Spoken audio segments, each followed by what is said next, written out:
My name is Wendy Ferri. My background is in kinesiology and exercise science. And so I found Kundalini Yoga about 14 years ago when I was pregnant.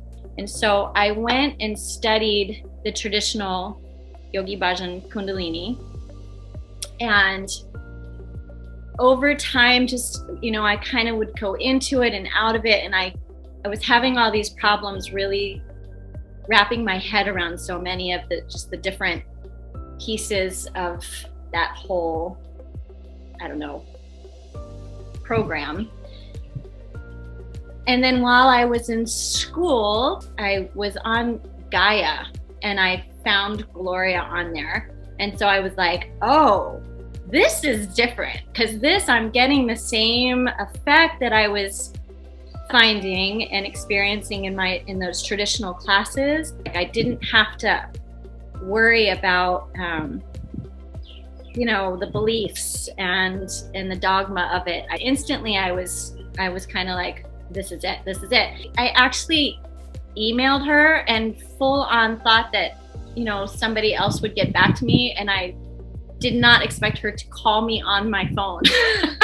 And I was just like, oh my gosh, you would have thought it was like the president of the United States, but my husband was laughing at me. And I just felt like that is somebody that I just respect and admire so much. And she's just changed so much of my perspective and my life. And I really am grateful to her for being able to bridge that traditional Kundalini with her Kundalini Awakening, because it is my spiritual practice. And coming from my parents were very, very religious people, that I could never connect with that, but I always wanted that spiritual connection and discipline. And so she helped me find that.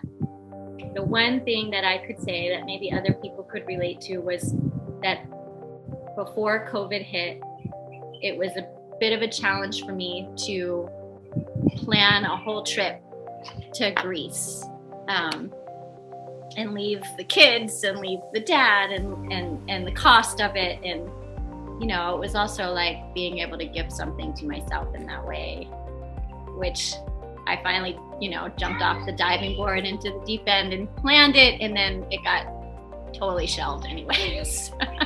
I think I've met more people in this program through this whole Zoom thing than I would have just going to Greece. So, there's the positives that came out of it, and the silver linings are pretty tremendous. The live Zoom meetings, I would say in the beginning, I was super intimidated, and it was kind of scary to, put yourself and turn your camera on and sit there. And then it's even scarier to be like, I want to share. But there's 100 people on here from all over the world. Like, they're not going to care what I have to say. But it was so liberating and empowering to sort of break through that. And, just knowing there's a community, a global community out there, pretty amazing, And I thought about all of the class, being able to see all these people committed, knowing that when I'm doing my practice, whatever time of the day I was doing it, just knowing that there's somebody else out there doing the same class and struggling or sweating or, laughing at themselves with me was so just both mind-blowing and amazing and just, incredible. So I would say that the Zoom meetings just really brought it all together for me. It was awesome. I'm super grateful, and I will forever be grateful to Gloria and all of you guys behind the scenes. So thank you so much. And I love Gloria like she's part of my family. I'm sure that everybody says that. So yeah.